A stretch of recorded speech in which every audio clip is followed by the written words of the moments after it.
No low கண்டென்ட்ரி அப்படின்னா என்னென்னா no contest. So இது வந்து பார்த்தீங்கன்னா இதுதான் ப்ளீ பார்கெனோட பேசிக் கான்செப்ட்.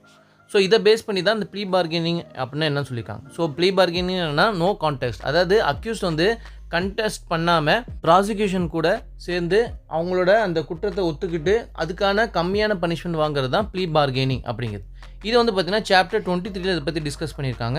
செக்ஷன் 289 300 வரைக்கும் ப்ளீ பார்கெனிங் பற்றி டிஸ்கஸ் பண்ணியிருக்காங்க. Muralidhar Mehraj Loya versus state of Maharashtra 1976 கேஸ்லால இந்த ப்ளீ பார்கெனிங் பற்றி சொல்லியிருக்காங்க apex court. So apex court என்ன சொல்கிறாங்க அப்படின்னா, இந்த ப்ளீ பார்கெனிங்கிறது வந்து பார்த்தீங்கன்னா it's against public policy. So அதாவது அபெக்ஸ் கோர்ட் வந்து, அதாவது சுப்ரீம் கோர்ட் வந்து இந்த ப்ளீ பார்கெனிங்கை வந்து பார்த்தீங்கன்னா வெல்கம் பண்ணலை. ஸோ இது வந்து பப்ளிக் பாலிசிக்கு அகெயின்ஸ்டான கான்செப்ட். அது இல்லாமல் இது நம்மளோட கான்செப்ட் கிடையாது, இது வெஸ்டர்ன் கான்செப்ட் அப்படிங்கிறதும் சொல்லியிருப்பாங்க. அது இல்லாமல் அது வந்து ஸ்டேட்டோட டியூட்டி என்ன அப்படிங்கிறது இந்த கேஸ்லால சொல்லியிருப்பாங்க. அதாவது ஸ்டேட்டோட டியூட்டி என்னன்னா, கிரிமினல்ஸை ப்ராசிக்யூட் பண்ணுறது தான் ஸ்டேட்டோட டியூட்டி. அவங்க கூட பேட்டர் பண்ணக்கூடாது, அதாவது அவங்ககிட்ட பேரம் பேசுறது அந்த மாதிரி விஷயங்கள் பண்ணக்கூடாது அப்படிங்கிறது இந்த கேஸ்லாம் சொல்லியிருப்பாங்க.